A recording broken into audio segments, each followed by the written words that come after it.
दोस्तों, जीवन में कई बार ऐसी स्थिति उत्पन्न हो जाती है जब हमें किसी के द्वारा किए गए अपमान को सहन करना पड़ता है। कई बार अपनी की गई गलतियों के कारण तो कई बार बिना बात के अपमानित होना पड़ता है। हालांकि अपनी गलतियों के लिए हुए अपमान को इंसान सह लेता है, लेकिन कई बार बिना किसी गलती सबके सामने अपमानित होना पड़े तो सहना मुश्किल हो जाता है। ऐसे में कई लोग तुरंत ही अपने हुए अपमान का उसी भाषा में जवाब देना शुरू कर देते हैं, तो कई लोग चुप होकर बर्दाश्त कर जाते हैं। हालांकि कई लोग ऐसे होते हैं कि जिन्हें समझ नहीं आता कि इस परिस्थिति में क्या किया जाए। अगर आपको भी अपने अपमान का डर है तो यह कहानी आपकी मदद करेगी। एक शाम महात्मा बुद्ध बैठे हुए थे। वे डूबते सूर्य को एकटक देख रहे थे। तभी उनका शिष्य आया और गुस्से में बोला, गुरुजी, राम जी नाम के जमींदार ने मेरा अपमान किया है। आप तुरंत चले, उसे उसकी मूर्खता का सबक सिखाना होगा। महात्मा बुद्ध मुस्कुराकर बोले, प्रिय, तुम बौद्ध हो। सच्चे बौद्ध का अपमान करने की शक्ति किसी में नहीं होती। तुम इस प्रसंग को भुलाने की कोशिश करो। जब प्रसंग को भुला दोगे तो अपमान कहाँ बचेगा? शिष्य बोला, लेकिन उस धूर्त ने आपके प्रति भी अपशब्दों का उपयोग किया है। आपको चलना ही होगा। आपको देखते ही वह अवश्य शर्मिंदा हो जाएगा और अपने किए की क्षमा मांगेगा। बस मैं संतुष्ट हो जाऊंगा। बुद्ध समझ गए शिष्य बदला लेना चाहता है। महात्मा बुद्ध समझ गए कि शिष्य के बदले की भावना प्रबल हो उठी। अब इसे उपदेश देने का लाभ नहीं है। कुछ विचार करते हुए बुद्ध बोले, अच्छा वत्स, यदि ऐसी बात है तो मैं अवश्य ही राम जी के पास चलूंगा और उसे समझाने की पूरी कोशिश करूंगा। बुद्ध ने कहा, हम सुबह चलेंगे, और शिष्य ने इस बात को मान लिया। अगले दिन सुबह हुई। बात आई गई हो गई। शिष्य अपने काम में लग गया और महात्मा बुद्ध अपनी साधना में। जब दोपहर होने पर भी शिष्य ने बुद्ध से कुछ नहीं कहा तो बुद्ध ने स्वयं ही शिष्य से पूछा, आज राम जी के पास चलोगे ना? शिष्य बोला, नहीं गुरुवर, मैंने जब घटना पर फिर से विचार किया तो मुझे इस बात का आभास हुआ कि भूल मेरी ही थी। मुझे अपनी गलती का भारी पश्चाताप है। अब राम जी के पास चलने की कोई जरूरत नहीं। तब तथागत ने हंसते हुए कहा, अगर ऐसी बात है तो अब जरूरी है हमें राम जी के पास चलना होगा। अपनी भूल की क्षमा याचना नहीं करोगे? इस तरह शिष्य को अपनी गलती समझ में आ गई, लेकिन वह बुद्ध से एक प्रश्न पूछता है कि बुद्ध, लेकिन अगर कोई अपमान करे तो क्या करे? अपमान का बदला लेने का क्या तरीका है? तब बुद्ध कहते हैं कि ठीक है, मैं तुम्हारे इस प्रश्न का भी उत्तर देता हूँ।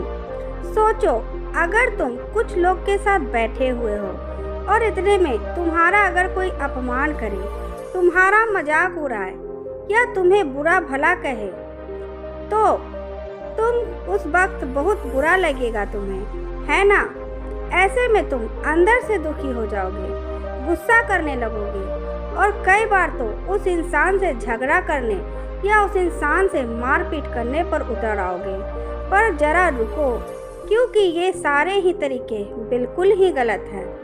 अगर तुम सच में अपने अपमान का बदला लेना चाहते हो और तुम्हारा अपमान करने वाले को करारा जवाब देना चाहते हो, तो उसके लिए कुछ ऐसे तरीके हैं जिससे कि तुम उस इंसान को अपनी गलती का एहसास करा सकते हो।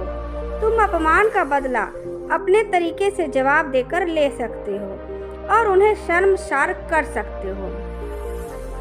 तो बुद्ध ने कुछ तरीके बताए। बुद्ध बोलते हैं, पहला तरीका, अपमान करने वाले लोगों से दूरी बना लो। अगर कोई इंसान तुम्हारा एक दो बार अपमान कर दे तो आप उससे दूरी ही बना लो, ताकि वो आपका अपमान ही ना कर सके।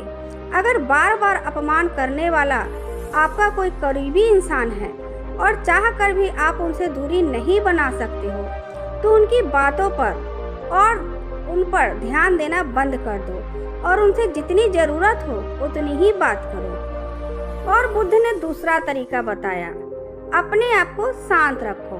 अगर कोई तुमको बुरा भला कहे, तुमको चिढ़ाए या तुम्हारा अपमान करे, तो ऐसी परिस्थिति में उसे जवाब देने के बजाय अपने आप को शांत रखो और उसको कोई भी जवाब मत दो।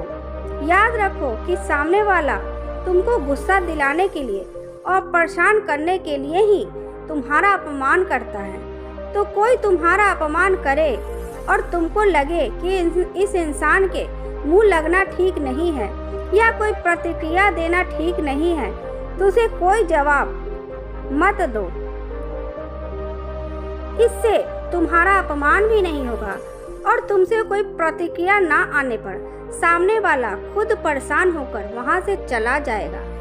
तीसरा तरीका, मजेदार तरीके से जवाब दो। कई बार परिस्थितियां ऐसी आ जाती हैं जहां पे कि तुम्हारा अपमान होने पर जवाब देना जरूरी हो जाता है, तो ऐसे में तुम उस अपमान का मजेदार तरीके से जवाब दो। अगर कोई तुम्हारी कमियां निकाल कर या फिर किसी और बात को लेकर तुमको अपमानित करता है, तो तुमको अपनी उस बात पर हंसना है और उसे स्वीकारना है और उस इंसान को अपनी कमियां ढूंढने के लिए धन्यवाद करना है। ऐसा करने से उसे पता चल जाएगा कि उसकी किसी भी बात का तुम पर असर नहीं पड़ा और ऐसे में वो व्यक्ति खुद ही शर्मिंदा हो जाएगा। चौथा, करारा जवाब दो। कुछ लोग रिश्तेदारी या दोस्ती के खातिर अपना अपमान होने के बावजूद भी चुप रहते हैं, लेकिन कभी कभी हमारे सामने ऐसी स्थिति आ जाती है जहां पर हम बिना बात के हमें सबके सामने नीचा दिखाया जाता है और हमारा अपमान किया जाता है। तो ऐसी स्थिति में हमें शांत नहीं बैठना है, बल्कि अपने अपमान का उन्हें करारा जवाब देना है और फिर हो सके तो उस जगह पर से उसी वक्त निकल जाना है। क्योंकि अगर लोगों के सामने आपका कोई अपमान करता है और आप चुपचाप सहते रहते हैं, तो लोगों के सामने आपकी वैल्यू कम हो जाती है।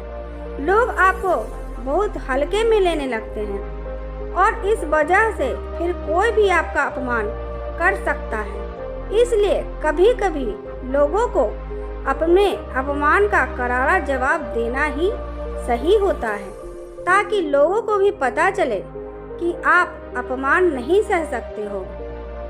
पांचवा, बदले की भावना मत रखो।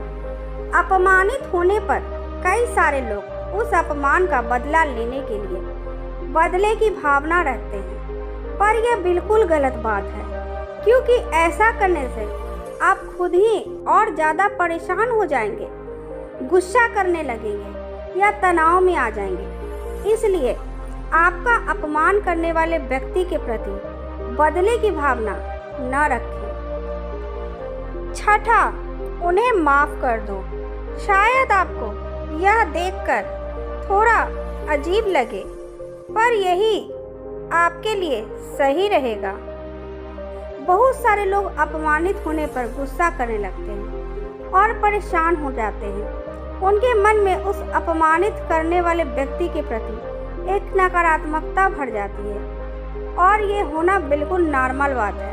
पर एक बात समझ लो, ऐसा करने से उस व्यक्ति को कुछ फर्क पड़े ना पड़े, पर आप पर इसका बहुत बुरा असर पड़ता है। बार बार उस अपमान और उस व्यक्ति के बारे में सोचकर तुम्हारा चिड़चिड़ापन बढ़ता है, मन में नकारात्मक विचार आते हैं और तुम एक तरह का तनाव महसूस करने लगते हो। तो इन सब चीज़ों से बचने के लिए बेहतर है उन लोगों को आप मन ही मन माफ़ कर दो और वक्त आने पर अपनी सफलता से उन्हें जवाब दो।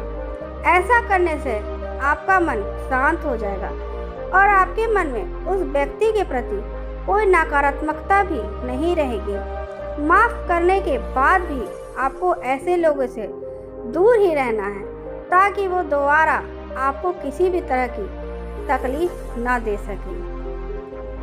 7वां, सफल बनो।